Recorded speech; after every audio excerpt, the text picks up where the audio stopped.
इन्नल्हम्दुलिल्लाह वस्सलातु वस्सलामु अला रसूलिल्लाह अम्मा बाद। पाकिस्तान टेक्स्ट चैनल के आज के लेक्चर में सब दोस्तों को खुशामदीद। जैसा कि आपके इल्म में है कि लास्ट लेक्चर में हमने जो सेल टैक्स रिटर्न के अंदर न्यूली इंसर्टेड एनेक्स्चर्स हैं, उसके अंदर एनेक्स्चर J, H1, C1, उसके ऊपर सर मंशा स्केरा साहब से डिटेल हमने सीधा असल रहनुमाई ली थी।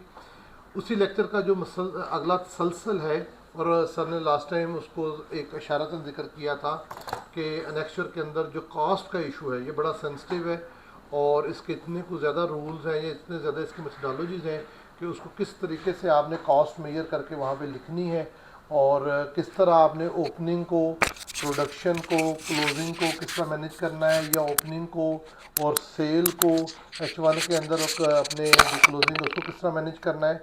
क्योंकि ना तो आपका जो है स्टॉक नेगेटिव हो सकता है, ना आपकी जो कॉस्ट है यानी कि टोटल जो आपकी क्वांटिटी है वो नेगेटिव हो सकती है। और इसी के साथ दूसरा जो तसलसल है, पहले भी आपको अंदाज़ा है कि जब से नेक्स्चर हमारा वो एफ़ आया हुआ है तो बहुत सारे नोटिस FBR देता है कि जी एफ में आपकी वैल्यू और आ रही है, इनकम टैक्स रिटर्न में आपकी स्टॉक की वैल्यू और आ रही है। तो इन दोनों लॉज के अंदर क्या डिफरेंसेस हैं, इनकी कॉस्टिंग में क्या डिफरेंसेस हैं, वो कौन सा कंसेप्ट है जिसके ऊपर हमें इन दोनों को अलग-अलग तैयार करना है और कल को अलग-अलग अकॉर्डिंगली एक्सप्लेन करना है। इसके ऊपर डिटेल हमें इस समय सुखेरा साहब से हम हासिल करेंगे। मैं गुजारिश करूँगी वो आएँ और हमें इसके ऊपर तफसीली रहनुमाई करें।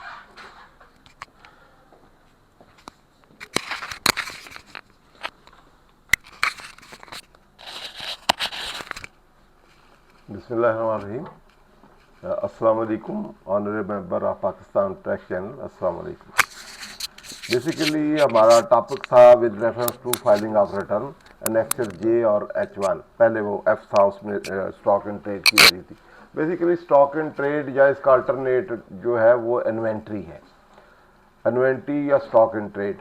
तो बेसिकली मैंने लास्ट टाइम भी एक्सप्लेन किया था कि in case of A manufacturer, अगर आप ऑर्गेनाइजेशन देखें तो एक मैन्युफैक्चरर होता है, एक ट्रेडर होता है और एक सर्विस प्रोवाइडर होता है। तो स्टॉक एंड ट्रेड जो है ट्रेडर की सिचुएशन में क्या होगा और मैन्युफैक्चरर की सिचुएशन में क्या होगा, फिर वो स्टॉक एंड ट्रेड की रिकॉर्डिंग के प्रोसीजर क्या है, फिर उसके बाद कास्टिंग के प्रोसीजर क्या है, उसके कंपोनेंट क्या है और कास्टिंग के प्रोसीजर क्या है, फिर at the end of year उसकी वैल्यूएशन के क्या प्रोसीजर है दोनों स्टैच्यू में, और इनकम टैक्स में क्या है, सेल टैक्स में क्या है, क्या डिफरेंसेस हैं। जब आपको नोटिस आता है कि स्टॉक इतनी शॉर्टेज है या इतना डिफरेंसेस है तो आपने क्या रिप्लाई देना है और किस तरह उसको रिकंसाइल करना है। आज का हमारा ये टॉपिक है। बेसिकली लास्ट टाइम हमने जे वाला जो मैन्युफैक्चरर के लिए था वो मैन्युफैक्चरर के लिए था कि आप ओपनिंग स्टॉक का फिनिश गुड दें, फिर प्रोडक्शन की क्वांटिटी अमाउंट दें, इसी तरह ओपनिंग की स्टॉक और क्वांटिटी और अमाउंट दें, फिर इसी तरह आपकी कास्ट ऑफ सेल जो है उसकी आप ओपनिंग क्वांटिटी दें या सप्लाई की दें, फिर क्लोजिंग स्टॉक जो फिनिश गुड्स का है उसकी क्वांटिटी, उसका जो भी रेट आएगा या अमाउंट आएगा वो आप रिपोर्ट करें। और ट्रेडर में उन्होंने जो सिलेक्शन की हुई थी वो सिर्फ इंपोर्टर था, डिस्ट्रीब्यूटर था और होलसेलर था, और तीन के लिए उन्होंने कहा था कि ओपनिंग स्टॉक दें, जो क्योंकि यूजुअली ट्रेडर जो है वो जिसी तरह चीज़ परचेज करता है विदाउट उसको further amendment, alteration, addition, delete के बगैर ही बेचता है, जिसको हम कमर्शियल इंपोर्टर भी कहते थे। तो उस situation in the same state जब वो बेचता है तो वो उसका स्टॉक, ओपनिंग स्टॉक क्या था जो पिछले साल उसने खरीदा था और अनसोल्ड रह गया था, वही साल का ओपनिंग बन जाएगा, जब मंथ का ओपनिंग बन जाएगा। स्टॉक की जब हम बात करते हैं तो हम कहते हैं ये स्पेसिफिक डेट या स्पेसिफिक टाइम के लिए क्या है, जो अनसोल्ड अनयूज्ड है तो उसको हम कहेंगे स्टॉक एंड ट्रेड। जो सोल्ड हो गया उसकी हम कंज्यूम कह सकते हैं, कास्ट ऑफ सेल कह सकते हैं, उसका डिस्पोजल कास्ट कह सकते हैं, कुछ भी कह सकते हैं। तो आज हम पहले जो आज स्टॉक एंड ट्रेड दोनों में पहले हम देखेंगे दोनों स्टैच्यूज में क्या डिफरेंसेस है, कंपोजिशन क्या है, फिर हम देखेंगे रिकॉर्डिंग के जो इनकम टैक्स में और इसमें फ़र्क क्या है, और फिर रिकॉर्डिंग के प्रोसीजर वहाँ क्या है और यहाँ क्या है, और कैसे हम रिकंसाइल कर सकते हैं।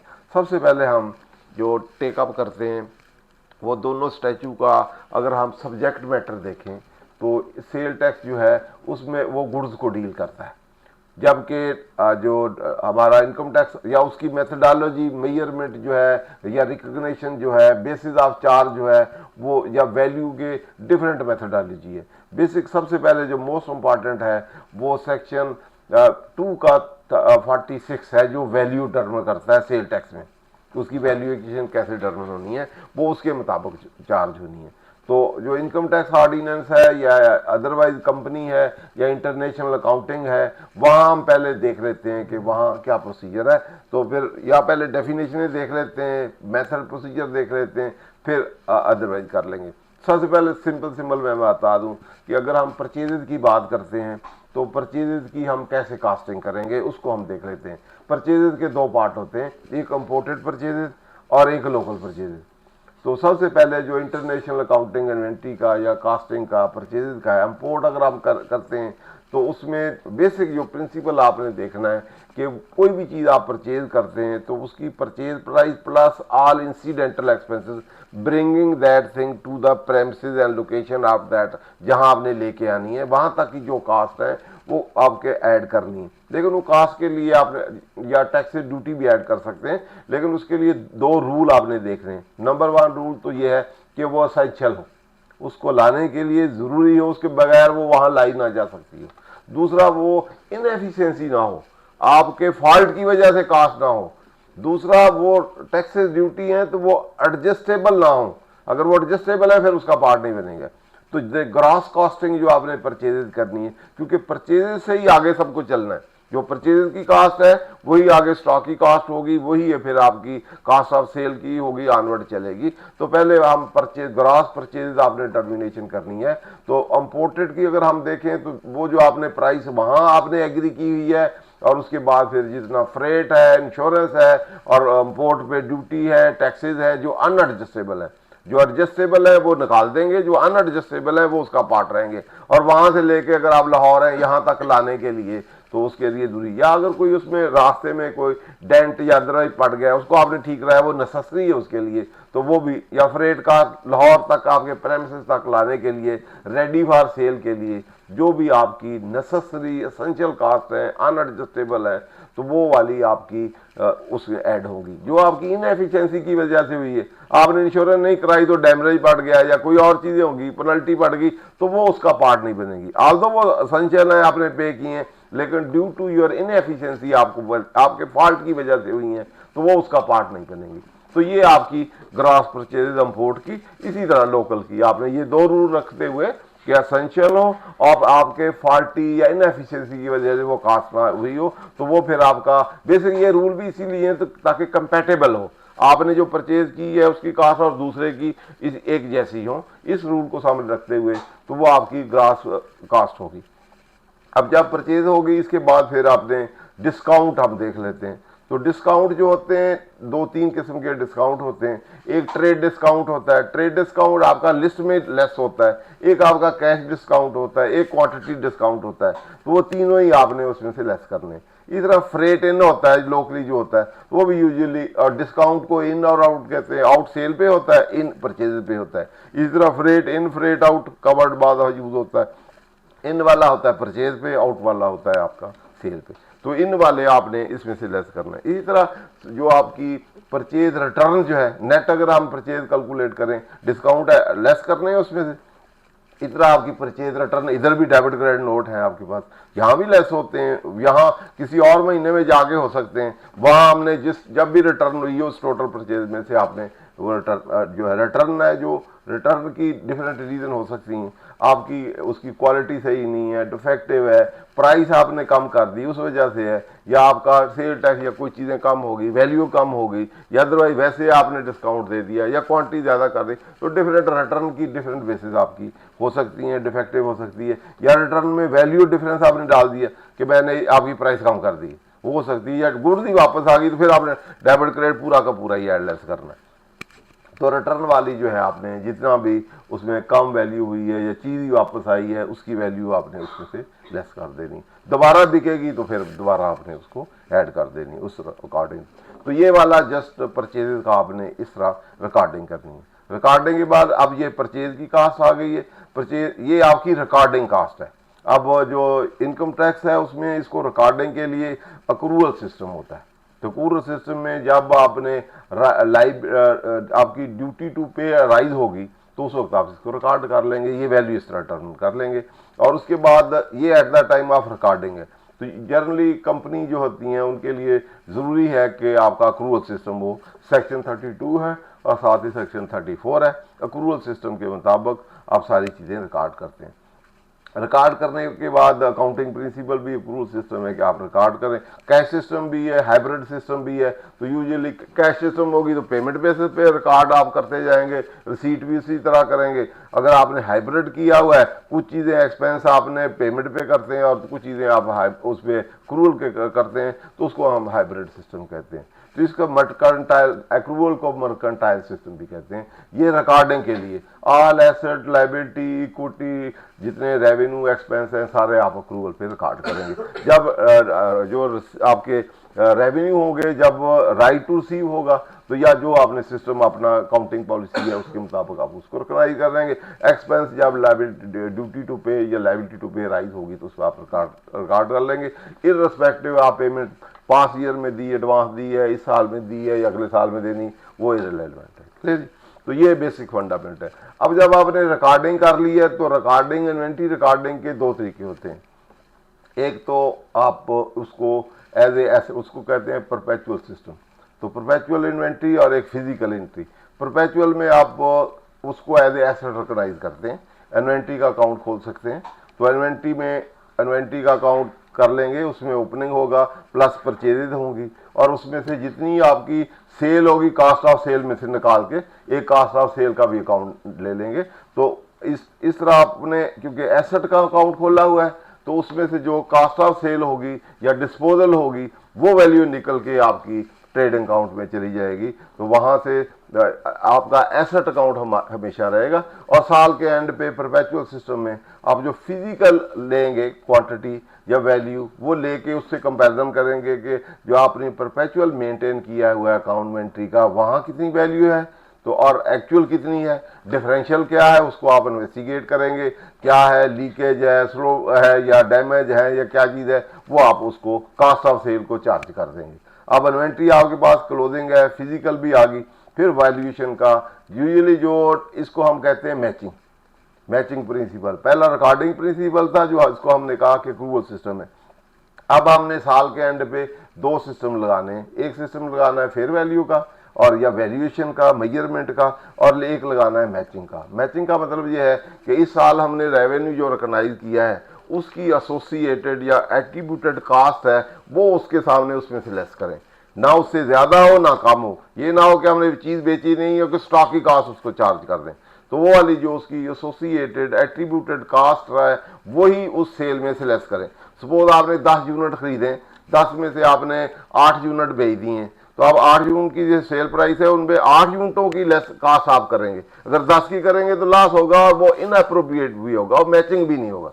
तो हमने 8 यूनिट जो बेचे हैं सिर्फ उनकी कास्ट लेस करेंगे तो उसको मैचिंग कहते हैं। 5 यूनिट बेचे हैं तो 5 यूनिटों की कास्ट लेस करेंगे। अगर 5 से ज्यादा, अगर 5 के बजाय हम 4 की लेस करेंगे फिर भी सही नहीं, 6 की करेंगे फिर भी सही नहीं। तो इसको हम कहते हैं मैचिंग। जितना रेवेन्यू जितने यूनिटों का रिकॉग्नाइज किया है उतने ही यूनिटों की कास्ट उसमें लेस करनी है। फिर हमारा प्रॉफिट जो होगा, ग्रॉस प्रॉफिट जो होगा, वो मैचिंग बेसिस पे आएगा कि जितनी हमने बेचा है उसकी एसोसिएटेड कास्ट ही उसमें से हमने लेस की है, और इस तरह हमारा ग्रॉस प्रॉफिट है। ऑनवर्ड प्रॉफिट एंड लॉस है तो नेट प्रॉफिट है। इसको हम कहते हैं मैचिंग। तो मैचिंग में यूजुअली कास्ट की डिटर्मिनेशन है कि कास्ट हमने किस स्टॉक एंड ट्रेड जो है या परचेज या उसकी जो हमने कास्ट चार्ज की है वो कौन सी वाली कास्ट है। फिर हम आगे डिस्कस करते हैं कि उसकी टर्मिनेशन हमने कैसे करनी। फर्स्ट तो मैचिंग बेसिस पे कि जो बिके यूनिट उन्हीं की कास्ट, और कास्ट के मेथड डिफरेंट हो सकते हैं, वो हम आगे फिर चल के देखते हैं। इस तरह जो बाकी स्टॉक रह गया उस स्टॉक की जो क्लोजिंग स्टॉक है उसको कहते हैं हम मेजरिंग। साल के एंड पे हम कहते हैं कि इसकी जो कास्ट है उसको प्रूडेंट भी कहते हैं, मेजरिंग कहते हैं और प्रूडेंट कहते हैं, फेयर वैल्यू भी कहते हैं। प्रूडेंट का असूल है कि कोई भी एसेट जो है ना वो अपनी फेयर वैल्यू से ज्यादा ना हो। अगर कास्ट उसकी ज्यादा भी है तो उसको कम कर दिया जाए। प्रूडेंट में ये होता है कि लॉसेज जो है या एक्सपेंसेस इमीडिएटली रिकॉग्नाइज कर रहे हैं और revenue later on recognise, unless until realise ना हो तो वो रेवेन्यू आप रिकॉग्नाइज ना करें, और जो आपकी कास्ट या एक्सपेंस है या लॉसेज है इमीडिएटली रिकॉग्नाइज करें। इसकी रीजन क्या है? रीजन ये होती है कि आपके पास बिजनेस इंटिटी जो है ये इटसेल्फ लीगल इंटिटी अपने आप को समझा जाता है। इसमें एक ओनर भी होते हैं और क्रेडिटर भी होते हैं। तो जो क्रेडिटर है उनका प्रायोरिटी राइट होता है। तो अगर और जो ओनर होता है उनका लेटर ऑन सब्सिक्वेंट राइट होता है। जो रेजिडुअल राइट है वो ओनर का है और प्रेफरेंशियल राइट जो है क्रेडिटर का है। पहले क्रेडिटर को पैसे देने, फिर अब जब बचेंगे तो वो आपके होंगे। फिर बिजनेस आज लिक्विडेट भी हो जाता है तो पहले किसको दिया जाएगा, पहले क्रेडिटर को पैसे दिए जाए, फिर जो बचेगा लॉस हो या सरप्लस हो वो आपका होगा। अगर हम कोई चीज़ों को अनफेयर वैल्यू पे रखें, लोअर पे ना रखें, प्रूडेंट पे ना रखें, तो फिर ये होगा कि हम पैसे, जो ओनर है पहले ही पैसे ओवर स्टेट करके प्रॉफिट पहले ही निकलवा के ले जाएगा। जब एंड पे एसेट बिकेंगे तो वो कम वैल्यू होगी और हो सकता है क्रेडिटर का जो क्रेडिटर है वो लॉस में चला जाए, तो कुछ भी ना बचे और उसको भी लॉस हो जाए। तो इसलिए साल के एंड पे ऑल एसेट लाइबिलिटी इक्विटी को असेस करते हैं और एसेट जो है जितना उनसे लॉस एसोसिएटेड होता है इमीडिएटली उसको रिकॉग्नाइज कर लेते हैं। और जो लाइबिलिटी इसी प्रूडेंट बेस पे और एसेट को इमीडिएटली लॉसेज जो है कास्ट है इमीडिएटली रिकॉग्नाइज प्रिंसिपल पे हम रिकॉग्नाइज करते हैं और रेवेन्यू को लेटर रिकॉग्नाइज करते हैं। तो ये प्रूडेंट, इसको हम कहते हैं प्रूडेंट प्रिंसिपल जो है। इसको हम मेजरिंग में जब अब हमने रिकॉग्नाइज करना है, अब स्टॉक की वैल्यू है, उधर तो स्टॉक की कास्ट पड़ी हुई है, तो अकाउंटिंग में हम वो कास्ट को कंपैरिजन करेंगे विद इट्स फेयर वैल्यू या उसको कहते हैं रिलाइजेबल वैल्यू। तो इसको हमने शो करना है कास्ट या net realisable value which are lower, prudent को सामने रखते हैं। नेट रिलायबल वैल्यू क्या है कि ये स्टॉक जो हमारे पास पड़ा है, जितनी क्वांटिटी है, ये आज बेचें तो कितने का बिकेगा, बिकेगा कितने का, उसकी कैरिंग वैल्यू, कैरिंग कास्ट और उसकी जो रिलाइजेबल पे जो फ्रेट या कोई चीज़ जो कास्ट आएगी वो लेस करके जो होगी वो नेट रिलाइजेबल वैल्यू होगी, जितने में आज बिक सकता है। अगर वो कास्ट से कम है तो उस पर करेंगे, अगर कास्ट से वो नेट रिलाइजेबल ज़्यादा है तो फिर कास्ट पे रहेंगे। दोनों में से लोअर, लोअर कौन सी वाली, जो उसकी कास्ट है जितने में हमने खरीदा है या आगे मेथड डिस्कस है उनके मुताबिक जो है उसकी कास्ट है वो, प्लस हम इंडिपेंडेंटली उसकी नेट रिलाइजेबल वैल्यू कैलकुलेट करेंगे। दोनों में से जो लोअर है, कास्ट लोअर है तो कास्ट पे ही रहने देंगे, फिर तो वही रहेगा। अगर उसकी नेट रिलाइजेबल वैल्यू कम है तो फिर स्टॉक उसमें शो करेंगे। डिफरेंशियल क्या करेंगे, डिफरेंशियल हम कास्ट ऑफ सेल को चार्ज कर देंगे, जो हमने पहले चार्ज की हुई ये कास्ट उसमें ये भी एडिशन कर देंगे ताकि हमारा ये चार्ज हो जाएगा टू द उसी ट्रेडिंग अकाउंट को और उतना प्रॉफिट हमारा काम हो जाएगा। तो डिफरेंशियल हमने यहाँ करा। तो नेट रिलाइजेबल वैल्यू या मेजरिंग के लिए मेथडोलॉजी क्या क्या अडॉप्ट हो सकती है कि इसमें तीन इसके जो एंड पे हमने स्टॉक की वैल्यूएशन करनी है, कास्ट या नेट रिलाइजेबल वैल्यू, इसमें तीन मेथड हो सकते हैं। बेसिकली जो ट्रेडर वाला है उसमें तो एक ही मेथड होगा, जहां मैन्युफैक्चरर है वहां तीन मेथड होते हैं। तो तीन मेथड में एक इंडिविजुअल आइटम मेथड है, क्योंकि वहां तो कैटेगरी स्टॉक की तीन होगी, एक तो रॉ मटेरियल का होगा, एक आपका होगा उसका वर्क इन प्रोसेस वाला, एक आपका होगा फिनिश गुड्स का। तो तीनों में हर आइटम जो आइटम है, आइटम वाइज हर आइटम के ले लेंगे, कितनी क्वांटिटी है, कितनी इसकी कास्ट है, कितनी, एक इंडिविजुअल बेस पे हर आइटम की चलेगी। और दूसरा क्लासिफिकेशन मेथड है, क्लासिफिकेशन रॉ मटेरियल के आइटम अलग है, वो एक क्लासिफिकेशन है, वर्क इन प्रोसेस के अलग है, वो दूसरा आइटम है, और फिर तीसरी क्लासिफिकेशन है। तो हर एक का हर क्लासिफिकेशन का जो टोटल होगा उसकी जो वैल्यू होगी, जो दोनों में से लोअर होगी, स्टॉक की कॉस्ट या net realisable value, classification A raw material, classification B work in process और फिनिश गुड्स की क्लासिफिकेशन 3, क्लासिफिकेशन तीनों की लेके उनके डिफरेंसेस लेके जो लोअर है वो लेके ले। आखिरी एज ए होल कि टोटल जो बनता है ए का, बी का, रॉ मटेरियल का टोटल कॉस्ट का, जितनी स्टॉक इन ट्रेड है, वर्क इन प्रोसेस का जो बनता है और फिनिश को बनता है, तीनों का टोटल कर लें और उधर नेट रिलायजेबल भी ये तीनों की कर लें, तो तीनों के सिस्टम में जो आएगा उनमें से लोअर ले लें। तो ये है आपकी मेजरिंग ऑफ क्लोजिंग स्टॉक की वैल्यू, जो हम usually financial statement, balance sheet या जो रिटर्न देंगे, रिटर्न में हम शो करेंगे अकाउंटिंग पॉइंट ऑफ व्यू से, उसको हम रिपोर्ट करते हैं। इसको कहते हैं मेजरिंग या वैल्यू। अब आप आते हैं कॉस्टिंग पे।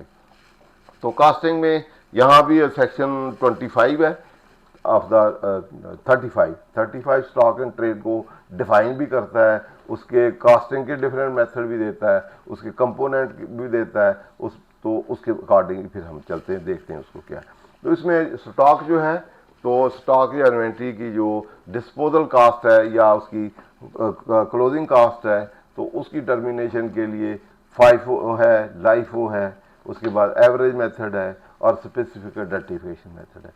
तो जो एक एवरेज में सब यूजुअली सेल टैक्स में ये इसमें एवरेज मेथड आप अडॉप्ट कर सकते हैं। वहाँ जो भी आप अकाउंटिंग पॉलिसी एक दफ़ा अडॉप्ट कर लेंगे, फाइफो तो फाइफो चलाएंगे, एवरेज होगा तो एवरेज चलाएंगे।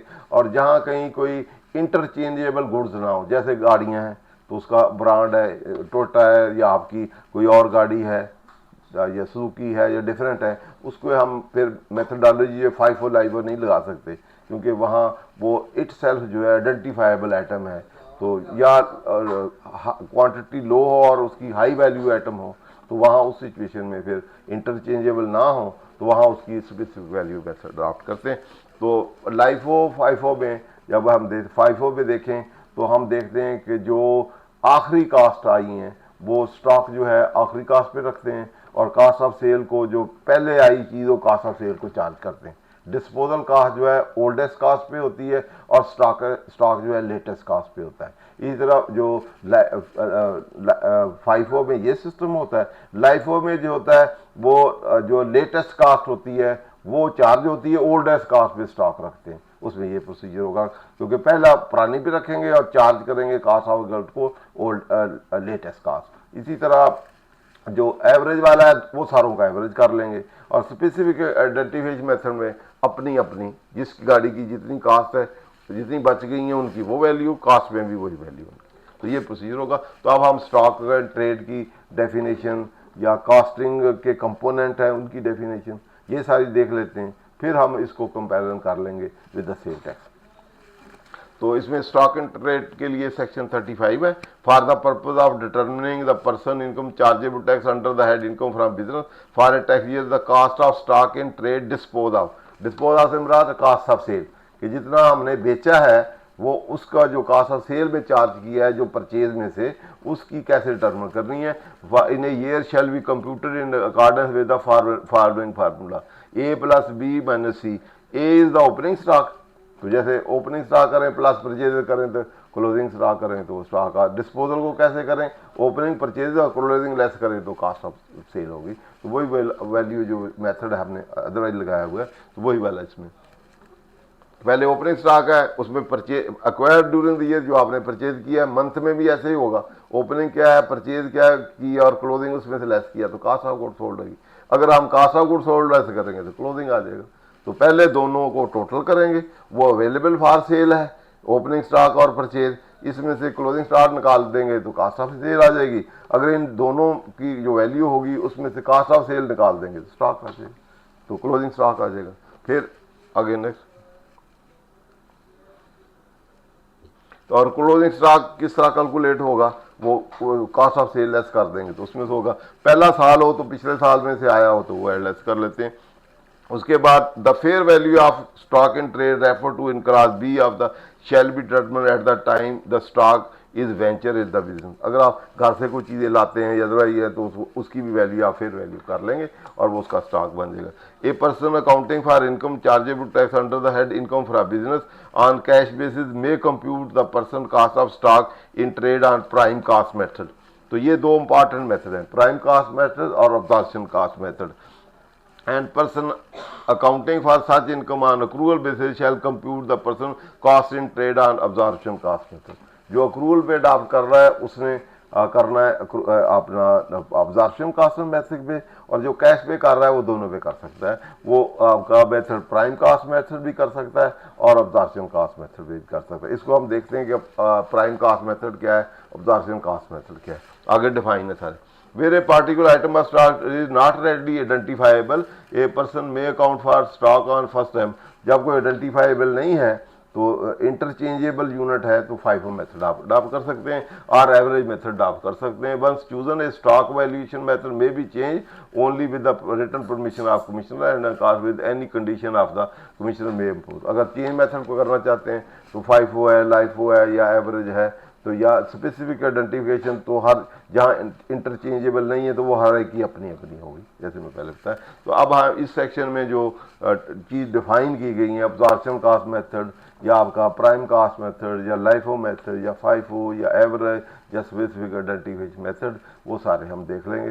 फिर हम दोनों का कंपेरिजन। अब्जॉर्प्शन कास्ट से मुराद ये तीनों कास्ट, इसमें प्राइम कास्ट प्लस ओवरहेड भी, जैसे कहते हैं direct labour, direct raw material, direct labour और ओवरहेड, तीनों को ऐड करें तो ये इसको कहते हैं अब्जॉर्प्शन कास्ट में। तीनों कास्ट पार्ट बनाने हैं उसके आपने मैन्युफैक्चरिंग में। और प्राइम कास्ट में से मुराद डायरेक्ट लेबर, डायरेक्ट मटेरियल और लेबर जो है उसको हम प्राइम कास्ट करते हैं। उसमें ओवरहेड जो है स्टॉक की पार्ट नहीं बनाते। जब ये मेथड आप अडॉप्ट करेंगे तो लेबर यहाँ शामिल है या तीनों शामिल है तो ये डिफरेंसेस आएंगे आपके। उधर नहीं ऐसी चीज़ कोई भी होगी, वहाँ लेबर भी नहीं होगी, ओवरहेड भी नहीं होगा। जो आपका सेल टैक्स है उसमें तो सिर्फ आपका मटीरियल ही मटीरियल होगा, लेबर कास्ट या ओवरहेड वेड वहाँ तो है ही नहीं। वहाँ तो आपके एक्सरे में सिर्फ मटीरियल मटीरियल। यहाँ जब प्रोडक्शन कास्ट बनेगी तो ये भी साथ एडेड है, तो वहाँ सिर्फ मटीरियल है। अगर ये कास्ट है तो वो कहाँ से लेके आनी, वहाँ तो सेल टैक्स में कहीं भी नहीं। तो एक तो ये डिफरेंसेस हैं अब्जॉर्प्शन कास्टिंग वाले या प्राइम कास्टिंग वाले, डायरेक्ट लेबर और ओवरहेड वाले। तो ये वाला इधर यहाँ इसके मुताबिक होगा। उसके बाद प्राइम कास्ट, प्राइम में और उसके बाद एवरेज कास्ट मेथड है, mean generally accepted accounting principle under which value of stock is based on the weighted average cost of unit on hand. तो हम दोनों ओपनिंग स्टॉक और परचेज की साथ साथ उधर क्वांटिटी ऐड करते जाएंगे, उधर वैल्यू ऐड करते जाएंगे और डिवाइड करते जाएंगे और डिफरेंशियल आपकी रेट, एवरेज रेट आता जाएगा। एवरेज रेट में कास्ट ऑफ सेल को भी एवरेज पे चार्ज करेंगे, जो क्लोज स्टॉक होगा वो भी उसी एवरेज कास्ट पे होगा। क्लियर। डायरेक्ट लेबर कास्ट, तो डायरेक्ट मटेरियल क्या है, डायरेक्ट लेबर कास्ट क्या है। डायरेक्ट जो है जो प्रोडक्शन में डायरेक्टली एट्रीब्यूटेड हो वो वाला, जो इनडायरेक्टली ना हो, जो कॉन्स्टिट्यूएंट ऑफ हो प्रोडक्शन बने तो उसको हम कहेंगे डायरेक्ट मटेरियल। इस तरह लेबर जो डायरेक्टली इन्वॉल्व हो ऑन द प्रोडक्शन बेसिस पे तो वो डायरेक्ट लेबर कास्ट होगी। जो इनडायरेक्टली हो, सारे फैक्ट्री को लुक आफ्टर करता हो या और एक्टिविटी करता हो, जो लेबर एम्प्लॉई हो, तो उसकी जो सैलरी होगी वो इनडायरेक्ट ओवरहेड होगी। आगे direct material cost means a cost of material that become an integral part of the stock in trade manufactured produce or which are consumed in the manufacturing production process. Factory overhead means a total cost of manufacturing producing in a trade other than direct labor or direct material. Direct material इसके अलावा जो भी overhead factory के अंदर होंगे वो सारे इसके बनेंगे। First in first out means a generally accepted accounting procedure under which value of stock in trade is based on the assumption that stock is sold in the order of its acquisition। जो पहले आएगा पहले बिकेगा, जो बाद में आएगा पहले, इस ये बेसिस है। और जो लाइफो है वो इसके रिवर्स, फाइफो में जो पहले आएगा पहले बिकेगा और स्टॉक लेटेस्ट पे होगा। तो लाइफो में जो पहले आया है वो बाद में बिकेगा, स्टॉक पहले में रखा जाएगा। लेटेस्ट वाला पहले बिकेगा और पहले वाला बाद में बिकेगा। तो इसके रिवर्स, उसका सीक्वेंस रिवर्स हो गया इसके। और एवरेज में सारे एवरेज पे चले। उसके बाद prime cost method mean a journey separate account under which the cost of stock is sum of the direct material cost, direct labour cost and variable overhead. अब जितने ओवरहेड होते हैं उसके दो पार्ट होते हैं, एक फिक्स होता है जैसे रेंट शेंट है, एक वेरिएबल होता है जो वेरी करता है with the indirect proportion to the production. ज्यादा होगी तो ज्यादा होगा, कम होगी तो कम होगा, उसको हम वेरिएबल कहते हैं। जो डायरेक्टली वेरिएबल हो in proportionate to the production. उसके बाद variable overhead cost mean those factory overhead cost that vary directly with the changes in the volume of stock manufacturing produce. तो ये सारे हैं, तो ये हमारे मेथड है। अब हम देखते हैं कि डिफरेंसेस कहाँ कहाँ हैं सेल टैक्स में और यहाँ। तो वहाँ जब आपसे पूछेंगे स्टॉक में क्या डिफरेंसेस है तो आप फिर उसको सबसे पहले तो हम नेचर ऑफ मटेरियल या nature of stock and trade या composition of stock and trade है, हम उसको देखते हैं। वहाँ जो सेल टैक्स है वहाँ कंपोजिशन क्या है, वहाँ एक तो सिर्फ आपकी गुड्स, सेल टैक्स इस पे लगता है गुड्स जो है वो क्या हो सकती हैं, वो ट्रेडिंग भी हो सकती हैं।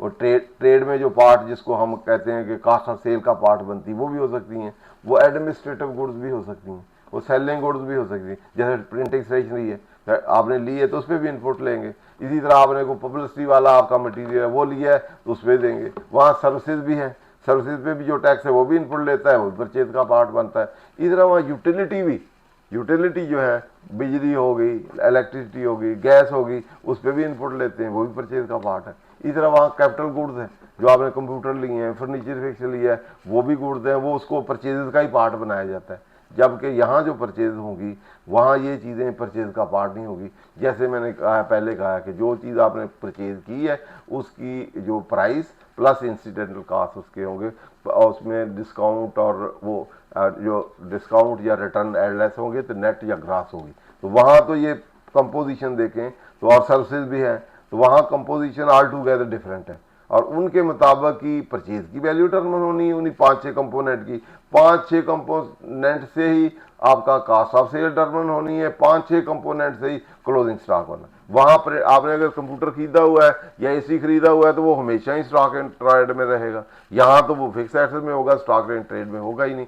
प्रिंटिंग स्टेशनरी भी यहाँ नहीं होगी, ठीक है, यहाँ परचेज का पार्ट नहीं होगी। पब्लिसिटी है वो भी नहीं होगी। तो इस तरह ये डिफरेंसेस जो है आपका एक सबसे मोस्ट इम्पॉर्टेंट डिफरेंस जो है ये तो कंपोजिशन डिफरेंस है। एक अगला डिफरेंस हम कहेंगे कंपोजिशन दोनों का, क्योंकि सेल टैक्स डील करता है गुड से। यहाँ जो हमारा इनकम टैक्स ऑर्डिनेंस है उसमें आपकी सैलरी भी है, प्रॉपर्टी भी है, इमूवेबल भी है, मूवेबल भी है, उसके साथ आपका बिजनेस भी है, कैपिटल गेन भी, अदर सोर्स से भी कोई इनकम हो, उस जिस जहाँ से भी रेवेन्यू आए और रेवेन्यू जो है वहाँ होते हैं, वहाँ सिर्फ गुड्स है, ठीक है। और सर्विसेज जो है वो किसका पार्ट है, वो प्रोविंशियल मैटर, ठीक है। यहाँ सर्विसेज का भी इनकम टैक्स में है, गुड्स भी है और इमूवेबल प्रॉपर्टी भी है। बाइंग सेलिंग जो है उसकी सेल परचेज हो तो वो भी उसी में आती है। अगर कोई रियल एस्टेट वाला है वो बाइंग सेलिंग या कॉन्ट्रैक्टर है वो भी सारे उसी में आएंगे, जो कि जबकि यहाँ वो नहीं है। यहाँ सिर्फ कन्फाइंड है, सेल टैक्स जो है कन्फाइंड है गुड्स से, और गुड्स को फिर सेग्रीगेट नहीं करता कि वो कैपिटल है या रेवेन्यू, जितनी भी गुड्स हैं जो जिन पे भी इनपुट है वो उसने लेना है। इनपुट वाली भी, एग्जेम्प्ट वाली भी, जीरो रेटेड वाली भी, रिड्यूस रेट वाली भी, यूटिलिटी भी, सर्विसेज भी आ गई, यूटिलिटी सर्विसेज, मैन्युफैक्चरिंग वाली भी, ट्रेडिंग वाली भी और सेलिंग वाली भी और आपकी कैपिटल गुड्स सारी की सारी आती। और ये कंपोजिशन डिफरेंस है। तो आप देख सकते हैं कि वहाँ आपके स्टॉक ट्रेड में क्या क्या गुड्स हैं, वहाँ यूटिलिटी नहीं होगी उसमें, क्यों जब आप ट्रेड कर रहे हैं तो यूटिलिटी बिजली का बिल तो नहीं आप उसमें परचेज में शामिल करेंगे, ना ही ट्रेडिंग गुड्स आपकी प्रिंटिंग स्टेशनरी है या वो दूसरी है या आपकी कोई आपने पब्लिसिटी वाली है या कंप्यूटर है, फर्नीचर फिक्सर है, वो तो उस परचेज में ही होंगी। तो ये आप दोनों मैच करते हुए उनमें से आप निकाल के कंपैरिजन कर सकते हैं कि ये डिफरेंसेस इस वजह से डिफरेंस है, रिकनसाइल करते हैं दोनों। दूसरा मेजर डिफरेंस जो है फिजिकल का और एक्चुअल रिकॉर्डिंग का डिफरेंस जो है वो आपका टाइमिंग डिफरेंस, उसको ये कंपोजिशन डिफरेंस है। दूसरा आपका जो है मेनली जो है वो आपका टाइमिंग डिफरेंस है।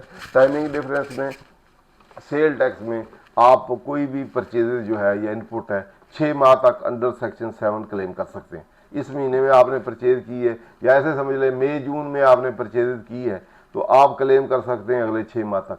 तो आप उसको 30 जून गुजर जाएगा तो आप जुलाई अगस्त सितंबर में भी क्लेम कर सकते हैं। 6 माह तक आप क्लेम कर सकते हैं। जब आप अगले 6 माह में करेंगे, इस माह में नहीं करेंगे, तो इस साल में जो परचेजेज आपने रिपोर्ट होंगी सेल टैक्स में वो कम होगी। तो जबकि एक्चुअल तो वो चीज़ बन के भी बिक के भी चली गई होगी, इस महीने में आपने परचेज की है लेकिन वो प्रोसेस तो नहीं रुकेगा। फिजिकली तो आपने नहीं रिकॉर्ड की, आपके बेशक पोर्टल पे भी आ गई तो आपने डाउनलोड नहीं की, क्लेम नहीं की। एक्चुअल क्या हुआ, एक्चुअल वो परचेज भी आ गई आपके पास इस महीने में। अगर आप उसका आप लें आप इनवर्ड पास तो आपके पास आ गई है इस महीने में। फ्रेट इस महीने में आ गया, इस महीने में सपोज आपने बेच भी दी है, वो स्टॉक एंड ट्रेड में भी रही, बिक गई है। अब फिजिकली काउंट करेंगे तो स्टॉक में है ही नहीं, तो बिक गई है या है आपने रिकॉर्ड नहीं की, अभी एग्जिस्ट करती है तो आपने रिकॉर्ड की नहीं हुई। तो इसलिए परचेज का भी डिफरेंस होगा तो आपकी क्लोजिंग स्टॉक का भी डिफरेंस होगा। फिजिकली इधर पड़ी है, एक्चुअल वो आपने रिकॉर्ड ही नहीं की, तो इसलिए परचेज में रिकॉर्ड नहीं है, उसमें स्टॉक में है, एक्चुअल है। तो इसलिए डिफरेंस फिजिकल काउंटिंग में और एक्चुअल रिकॉर्डिंग में डिफरेंस होगा। तो ये आप रिकॉन्सिलेशन कह सकते हैं कि ये परचेजेज जो है वो मैंने रिकॉर्ड नहीं की, ये अगले महीनों में की है, इस महीने की, इसलिए परचेज कम है। तो एक्चुअली ये परचेज है और स्टॉक भी है, बिक गया तो उसके मुताबिक आप एडजस्टमेंट या रिकॉन्सिलेशन कह सकते हैं। तो जो इनकम टैक्स ऑर्डिनेंस है या उसमें तो जिस महीने में आई है उसी में आप रिकॉर्ड करेंगे और अक्रूवल सिस्टम में उसी में रिकॉर्ड कर देंगे।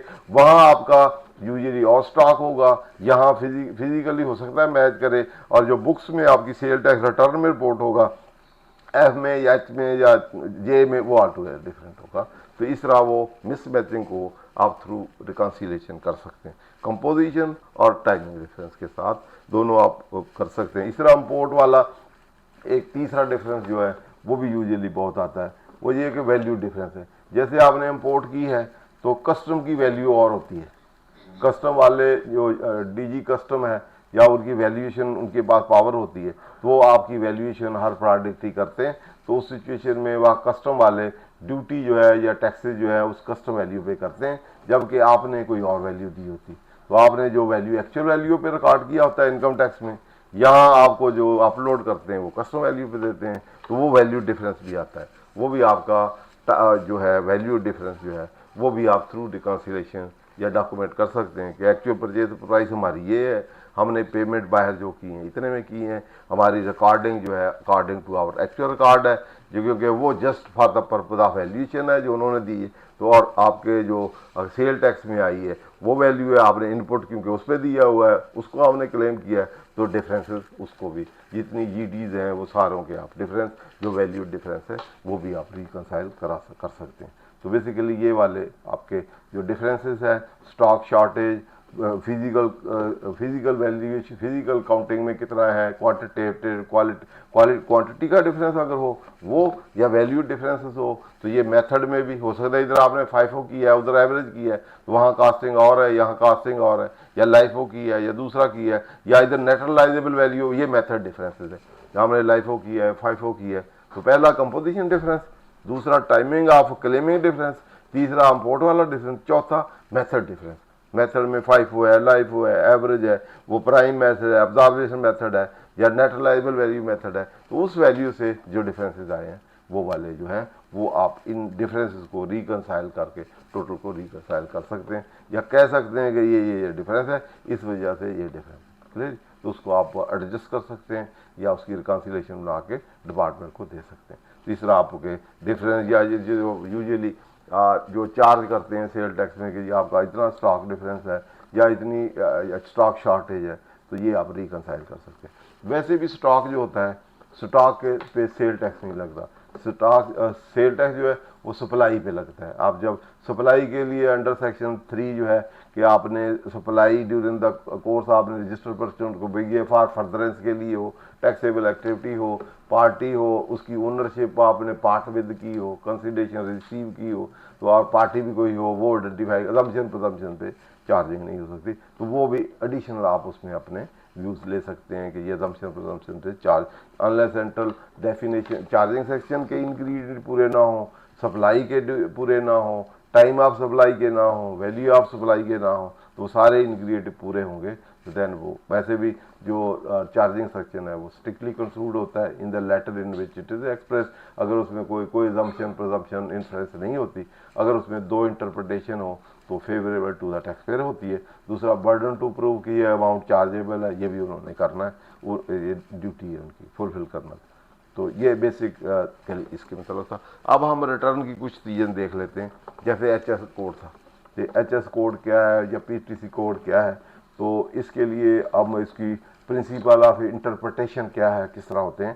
तो क्योंकि अब हर चीज़ के लिए एचएस कोड से रिकनसाइल करना है। आपने चीज़ खरीदी है तो बेची ये है, खरीदी कोई एचएस कोड है और है, खरीद बेची और है, या पीछे से और है, तो उस सिचुएशन में भी आपको जो लाइबिलिटी आप पे अराइज होती है। तो आज हम एचएस कोड जो है उसकी इंटरप्रिटेशन के कौन सा एचएस कोड लगता है। पहले इसका नाम पीटीसी हेडिंग पाकिस्तान टेक्सटाइल्स इसको कहते थे। अब एचएस कोड जो है हार्मोनाइज कोड है, सिस्टम है इंटरनेशनली, तो उसके मुताबिक अब आपका कोड लगता है। तो इसमें इससे पहले हम दो केस लॉ देखते हैं, फिर ये प्रिंसिपल देख लेते हैं। पीटीवी वाला ने उसका पैरा 20 है मेरा।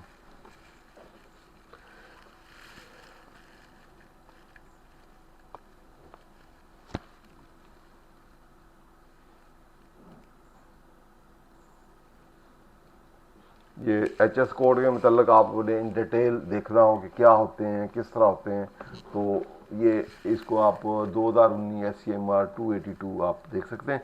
तो इसमें रेलिवेंट पैरल है, वैसे भी बहुत अच्छा है। ये पूरी इंटरप्रिटेशन जो है जो एग्जम्पशन की और जो आपके चार्जिंग सेक्शन है, इसमें बकायदा पूरे नीचे है। पहले उसको ही हम देख लेते हैं ताकि चार्जिंग वाला जो है किसी भी हो ये आप वहाँ फिट कर सकते हैं। ऊपर आए ये जी नीचे है, ये प्रिंसिपल इसमें लिख दिए। Even otherwise it not part of argument The federal exercise is essential to the principle of interpretation, such as well settled. Some of them are principle have been recently repeated in masher television ये 2017, ये with holding का था, पहले भी हमने discuss किया हुआ है, और सेक्शन 161 262 था, तो वहाँ भी इनकम टैक्स में भी ये वाले प्रिंसिपल इंटरप्रेट किए। तो यहाँ कुछ समरी की। नंबर 1 उसने there no intendment equity about the tax and provision of taxation statute must be applied as they stand.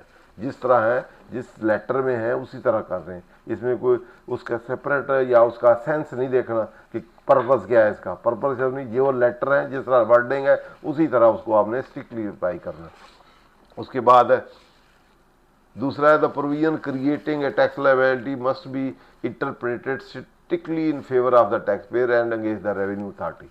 तो फेवर ऑफ वो टैक्स पेयर जो है, जहाँ भी इंटरप्रिटेशन करनी है, जहाँ कोई एम्बिगुइटी है, अनसर्टेनिटी है, या कहीं डाउट है, या दो इंटरप्रिटेशन है, तो कौन सी अडॉप्ट करनी है, जो favourable to the taxpayer है वो आप अडॉप्ट करेंगे।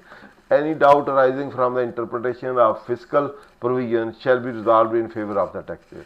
उसके बाद if two reasonable interpretation are possible the one favouring the taxpayer must be adopted. उसके बाद where a tax is clearly opposed by statutory provision, any exemption from it must be clearly expressed in the statute। You are clearly implied here now। यहाँ कोई exemption देनी है, chargeability है, तो exemption प्रीसपोज chargeability, तो जो एग्जाम्पशन है उसको भी देखना है कि वो क्लियरली दी हो या इम्प्लाइडली उस लैंग्वेज से जाहिर होती हो। Where taxpayer claim benefit of such express implied exemption, the burden is on him to establish that his case is covered by the exemption। जहाँ कहीं एग्जाम्पशन है वहाँ बर्डन था डिपार्टमेंट पे टू प्रूव कि ये चार्ज होता है, यहाँ एग्जाम्पशन है तो ये टैक्स पेयर पे उसका बर्डन है, वो प्रूव करे कि आप उस रेलिवेंट सेक्शन में एग्जाम्पशन दी है, आप फुली उसमें फॉल करते हैं। उसके बाद the term of exemption are to be reasonable. अगर उस एग्जाम्पशन को कंस्ट्रूड करना है तो रीजनेबली कंस्ट्रूड करें, ठीक है, वो रूल नहीं लेकिन रीजनेबली हो।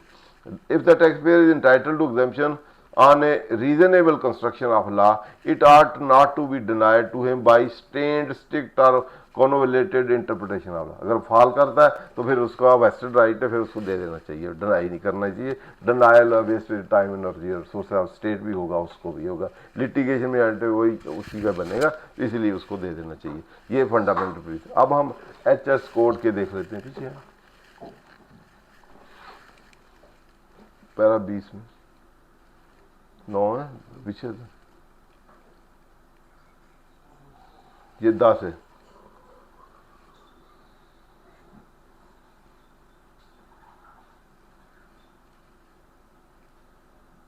देखिए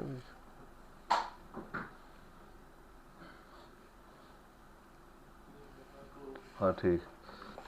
A close examination of various heading of the deal make it clear that all these deal with telecommunication।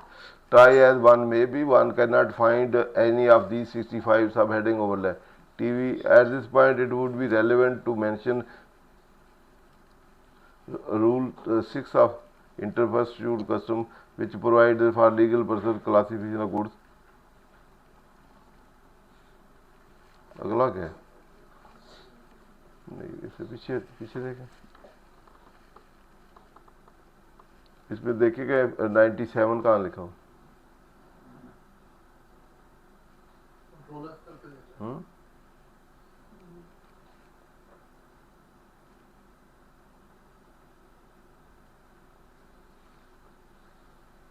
ऊपर आया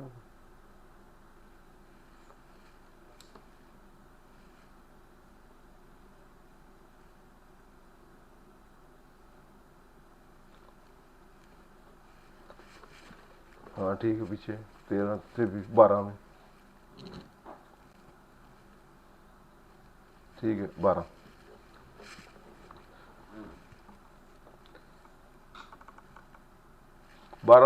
में पैरा 12 जो है, इसमें सारे HS कोड पूरी डिटेल है कि HS कोड होते क्या हैं, कहाँ से आते हैं और किस तरह होना। This submission of the council for also run counter, उसे पीछे भी देख रहे हैं, नहीं ठीक है वो 12 ही। The submission of the responder also run counter to the structure of PC observed by Citibank is now. This is based on and almost identical to the harmonized commodity discrimination ad coding system। इसको जो HS code है, HS system coding system कहते हैं, वो PTC heading पहले पुरानी हमारी होती थी, अब इंटरनेशनल कोड है, harmonised commodity description which has been agreed upon under an international convention and which is regulated by world custom organisation. ये एचएस कोड जो है इंटरनेशनली वर्ल्ड कस्टम ऑर्गेनाइजेशन इसको रेगुलेट करती है। या HS system is of course concern with goods, या mainly जो है गुड्स के साथ ये कंसर्न करना है। इट कंप्राइज 97 चैप्टर, टोटल कितने 90 टोटल 97 है, कस्टम में भी दिए हुए हैं। तो 97 जो चैप्टर्स हैं ये गुड्स से डील करते हैं, जो वर्ल्ड कस्टम ऑर्गेनाइजेशन ने अरेंज किए हुए हैं, और उन गुड्स को जो कोड दिए हुए हैं, जैसे कोड दिए हैं, फिर सब हेडिंग भी है, वो भी हैं। तो 97 टोटल होता है, which one of chapter 70 being left blank for possible future use. तो 97 में से जो आपका एक चैप्टर है, कौन सा 77 जो है वो ब्लैंक छोड़ा हुआ है कि फ्यूचर में कोई चीज़ और आ जाती है तो उसमें डाल के वो फ्यूचर के लिए रखा हुआ है। तो 97 total for purpose where in all matter of goods are listed and categorise. तो सारी गुड्स जितनी भी हैं उनको 97 चैप्टर में कैटेगराइज किया हुआ है, और उनके मेन हेडिंग है, मेन कोड दिया हुआ है, मेन के बाद सब कोड दिया हुआ है, सब कोड के सब प्रोडक्ट हैं, सब के बाद हर एक में अदर अदर भी है, उसको भी हम देखेंगे कि भाई अदर का क्या रोल है। तो फिर उनके सब कोड है, फिर नीचे नोट भी है उनके ना, तो वो नोट दिए हुए। तो इस तरह the Pakistan custom tariff faithfully, ये तो है ओवरऑल जो 97 चैप्टर, और इंटरनेशनल जो आपके कस्टम वर्ल्ड कस्टम ऑर्गेनाइजेशन ने अरेंज किए हुए हैं, और 77 ओपन छोड़ा हुआ है वो फ्यूचर पर्पज के लिए। तो पाकिस्तान ने जो हमारे हैं heading custom Pakistan faithfully reproduce and give effect to this system. In addition, HS court allowed 2 final chapters. तो पाकिस्तान ने भी उनको हार्मोनाइज कोड को अडॉप्ट किया हुआ है और उसी को फॉलो कर लिया है। जो पीटीसी हेडिंग पहले थे उनको छोड़ के अब एचएस कोड ही हमने अडॉप्ट कर लिए हैं। और इसके अलावा उसमें जो इंटरनेशनल वर्ल्ड कस्टम ऑर्गेनाइजेशन उसे 2 चैप्टर और छोड़े हुए, वो 98 और 99 है, वो उन्होंने सर्विसेज के लिए छोड़े, या और किसी के लिए और कोई चीज़ अडॉप्ट होनी है तो उसको, या प्रॉपर्टी या सर्विसेज या किसी और को देने कोर्ट, तो उसके लिए भी आप नेशनल यूज के लिए जो भी अगर उसकी कॉर्पोरेट, या वो खुद भी उसमें साइन कर सकते हैं। 98 जैसे पाकिस्तान ने 98 वाला सर्विसेज को दे दिया हुआ, तो इसलिए कोई 98 99 को मूवेबल प्रॉपर्टी को दे सकता है, तो उसके कोड अगर दिए जा सकते हैं। तो इस तरह उन्होंने 2 चैप्टर जो है वो छोड़ी। The Pakistan custom tariff faithfully reproduce and give effect to this system. In addition HS system allow 2 final chapters 98 and 99 to be used for national purpose, and Pakistan has utilized chapter 98 for services. तो हमने उसको services के लिए ले लिया। Even a quick glance shows that chapter 90 replicate the system of classification adopted by goods under HS system. Now the chapter of the HS system are preceded by certain general rules for interpretation of harmonized system, general rules कि custom में ये rule भी हैं कि इनको interpret कैसे करना है अपने। These rules are incorporated in the Pakistan custom tariff and there have the force of law. तो वो जो रूल्स हैं ऐसे हैं जैसे फोर्स ऑफ लॉ है। तो although the rules are concerned with the goods, in our view they may subject to suitable adaptation also used for the purpose of chapter 9। Goods पे भी वो अप्लाई हो सकते हैं, ठीक है। This is so because of the close corresponding between the classification system under the HS सिस्टम and that use in chapter 98। Rule 6 of the general rule has been understood to mean inter alia that in those heading under which subset are to be formed the classification is to be on the basis and in the term of सब heading.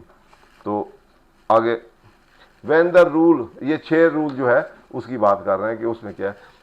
When this rule is applied to PTC heading number 98.2, it is absolutely clear that it is subheading under PC heading 98.2 that are to be applied. Such an approach is in conformity with the HS system and is therefore the correct approach to applying chapter 98. Another argument advanced by the council for the referendum which found favor with the learned court was that even if TV license was not covered by any subheading, it would be covered by it and others. अब other हर सब heading के अंदर other लिखा होता है, तो अब other में हमने क्या शामिल करना है ये मोस्ट इंपॉर्टेंट है। क्लियर जी। अब मेन हेडिंग है, फिर उसका सब हेडिंग एक आ गया है, उसके अंदर 10 आइटम है, फिर उसके साथ अदर लिखा हुआ है, फिर उसका और अगला साइड हेड है, उसमें 4-5 आइटम लिखे हैं, फिर अदर लिखा हुआ है। फिर तीसरा हेडिंग है उसी का मेन का सब हेडिंग, उसकी 4-5 प्रोडक्ट है, उसके बाद फिर अदर लिखा हुआ है। तो उसने कहा इसको हमने कैसे इंटरप्रेट करना है, अदर में क्या शामिल करना है। तो यहाँ आपको it would cover PTC heading as other. The argument ignore the scheme of division of specific server under various subheading. The various type of telecommunication are bunched together in the separate group. At the end of each bunch, one find the entry others. The services under the heading PTC heading are in 8 group and the subheading others therefore appear 8 times under the PTC heading. For instance, the first group consists of various kind of telephone services. Services PTC has so the telex services, trunk radio services, PT services, so paging services, etc., voice services, paging services, etc., radio paging service, etc., and फिर other. The subheading other is therefore to be read just random generous with the preceding entry in the group. It will apply to and cover only such services which are similar to those one specifically described before it. It cannot include every conceivable technical services. Reading subhead other to include all kind of services would render all the specific subheading OTS. Such an error would be clearly flagged, cannot be sustained. समझ लगी क्या मतलब? वो कह रहे हैं जहाँ आपका अदर लिखा हुआ है सब हेडिंग में, पहले सब हेडिंग के जो ऊपर वाले आइटम हैं उनसे जो कनेक्टेड या सिमिलर होगा वो वाले आइटम आएंगे, और कोई थर्ड या मेन से या दूसरी सब हेडिंग से नहीं आप उठाएंगे। अगर दूसरी से लगाएंगे तो वो फिर वो आपका वो इनकंसिस्टेंट होगा, वो सही नहीं होगा। अगर 10 आइटम आ रहे हैं, पहले आ रहा है आपका स्वीट है, मिठाई है, अगर उसके बाद उसी चीज को लेंगे, वहां अफीम या सिगरेट या और कोई चीज ऐड नहीं करते। सिमिलर आइटम जो है same company from word is known from the company it's keeps, जिस तरह वो सीक्वेंस चल रहा है वही चीजें जनरस जो होता है कि उसी तरह की सिमिलर चीजें जो है वो उसका अगला एक एक्स्ट्रा हम कहते हैं, ये वाली चीज ये लिखते हैं एक्स्ट्रा, तो एक्स्ट्रा का मतलब ये उसी तरह की चीजें, कोई एक्स्ट्रा ऑर्डिनरी या कोई और चीज नहीं हम ला सकते। तो इसलिए अगर और चीज लाएंगे जो उससे कनेक्टेड नहीं होगी या डिसकनेक्टेड होगी या रेलिवेंट नहीं होगी या सिमिलर नहीं होगी, तो उस सिचुएशन में फिर वो रिडंडेंसी होगी, तो वो फिर इंटरप्रिटेशन गलत होगी।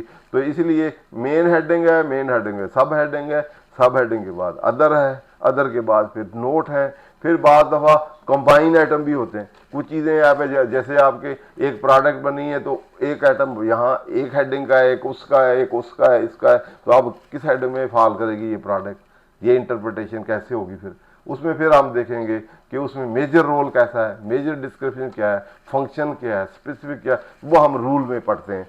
तो एक जजमेंट और है वो देख लेते हैं। फिर इसके रूल जो कस्टम में रूल है जिसको अभी हमने पढ़ा है कि फोर्स ऑफ लॉ है, तो फिर उनको देखते हैं।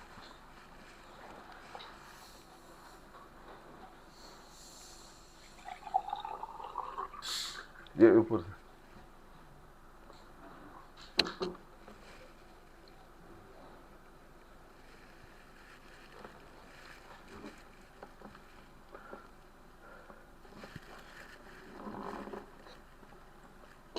ऊपर कस्टम वाला क्या ऊपर बैठा है, कस्टम का हेडिंग था नीचे, अभी रहा था कस्टम में कंप्लीट कोड वाला। हाँ जी बस। तो जैसे अब सेल का केस इनको सेल टैक्स में है, तो उसका पैरा 6-7 है। जैसे ये वाला पहले ऐसे कह लें कि प्रीएम्बल टाइप या इंट्रोडक्टरी जो कस्टम का दिया है वहाँ उसका दिया हुआ है। जब भी आपने पढ़ना हो कि कस्टम, जैसे कस्टम एक्ट है, ये क्या चीज़ है, किस तरह है, इसकी हिस्ट्री या इसका कोई समराइज फॉर्म में अगर देखना चाहें ऐसे है। तो अब सेल में सेल टैक्स का है, तो उसकी इंटरप्रिटेशन या उसके फंडामेंटल फीचर जो है वो कहाँ होने चाहिए। तो ये वाला के ऊपर आए कौन सा केस था। तो अगर कस्टम के हम देखना चाहेंगे फंडामेंटल्स इसके क्या हैं, तो 2025 SCMR 121 है। तो इसमें HS कोड जो हमने पहले PTV 2019 में पढ़ा है वो, तो प्लस इसमें HS कोड की इंटरप्रिटेशन ये वो है, और प्लस इसमें जो कस्टम एक्ट 1969 है उसका फंडामेंटल जो है वो इसमें है, तो हम इसमें देख सकते हैं। तो ये क्लासिफिकेशन ऑफ इम्पोर्टेड गुड्स, ये वो उसी तरह एच कोड और पीपीजी हेडिंग, ये वो इंटरप्रिटेशन के मतलब है। तो इससे भी हम ऊपर आए बेटा, वो किधर है ये द एक्ट ऑफ, ये अब यहाँ कंपनी एक्ट के मतलब लगा क्लासिफिकेशन कोड ऊपर है कि नीचे, इसके अंदर ही ये पूरा उसको मतलब ऐसे समझ लें कि पूरे एक्ट को समराइज करके उसका अहाता किया हुआ है यहाँ ना।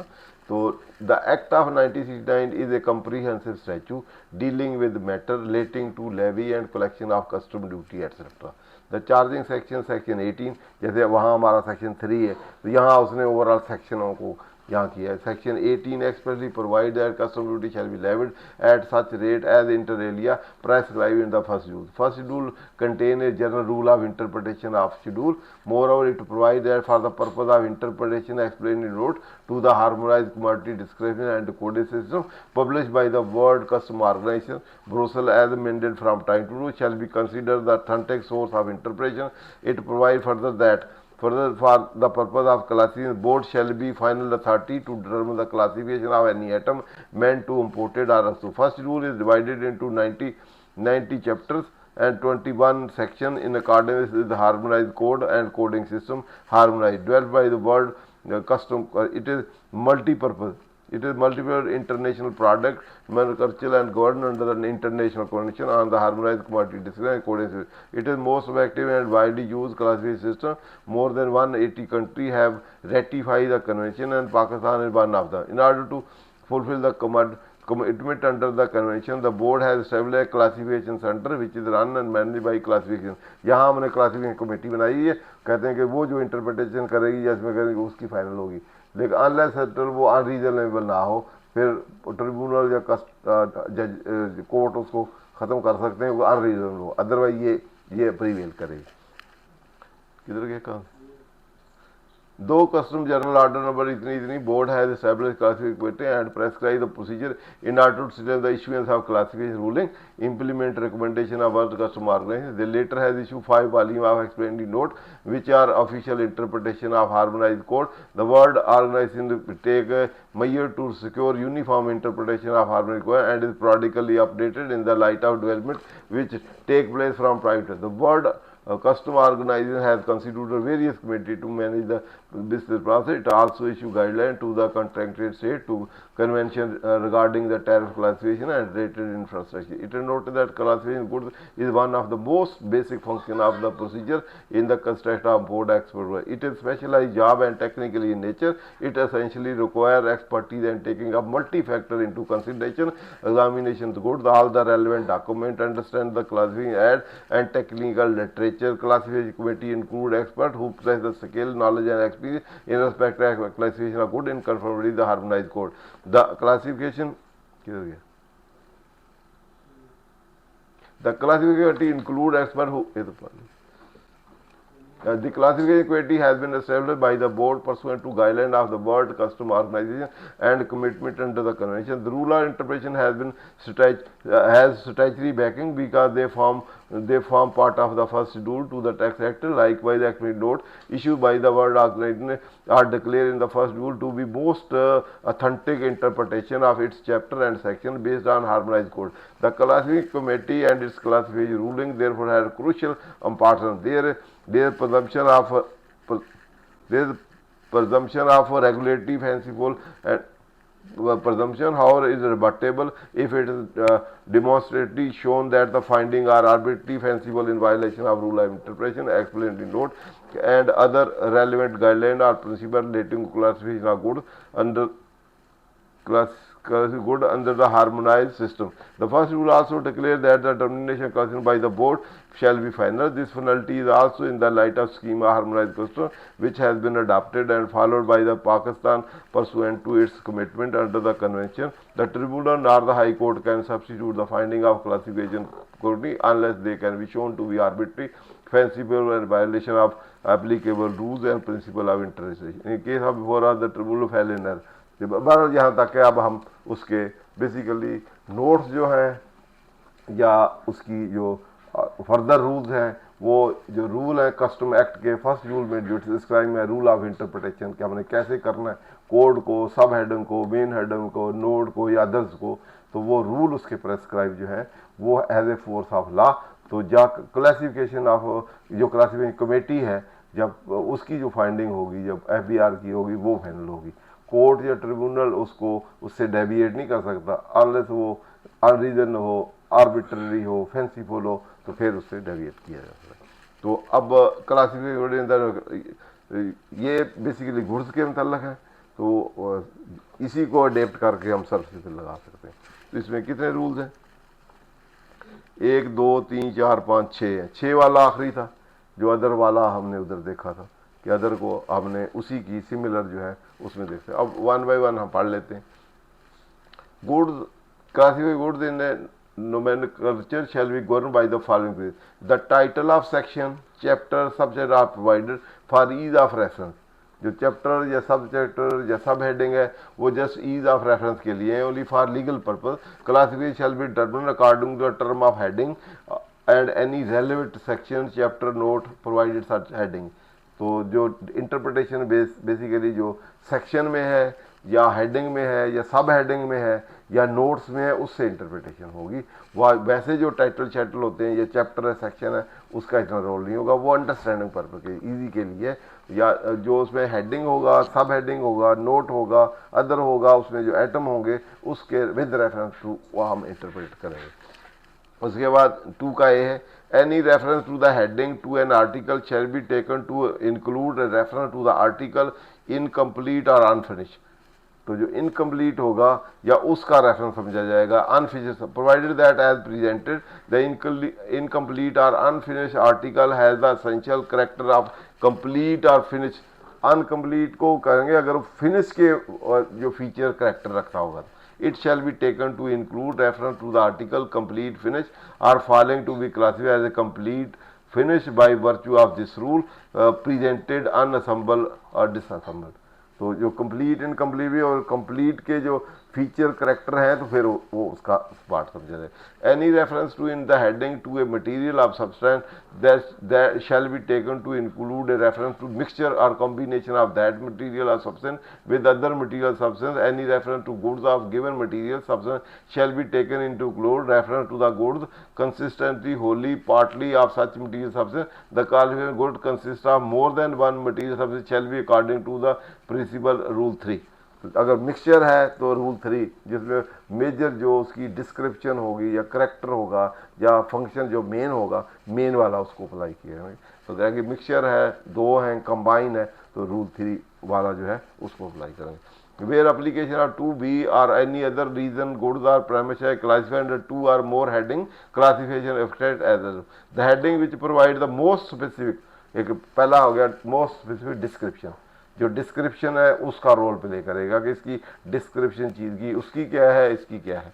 शैल be presented to the heading providing more general description, जिसकी however when 2 or more heading each refer to part only the material or substance contained in mixture or composite goods, the part only the item in the set for the retail sale, those heading are to be regarded as equally specific in relation to those goods even if one of them give a more complete precise description of the goods। उसके बाद mixture composite goods consisting of different material are made of different component and goods put in set one retail sale which can be classified reference to 3A shall be classified if they consist of material component which give their essential character. Description और essential character से आपने उसको interpret करना है, जो उसके it's so far criteria applicable. तो essential feature और डिस्क्रिप्शन मोस्ट इंपॉर्टेंट है जो रोल प्ले करेंगे टू डिटरमिन कि ये किस हेडिंग में या किस में फॉल करते हैं।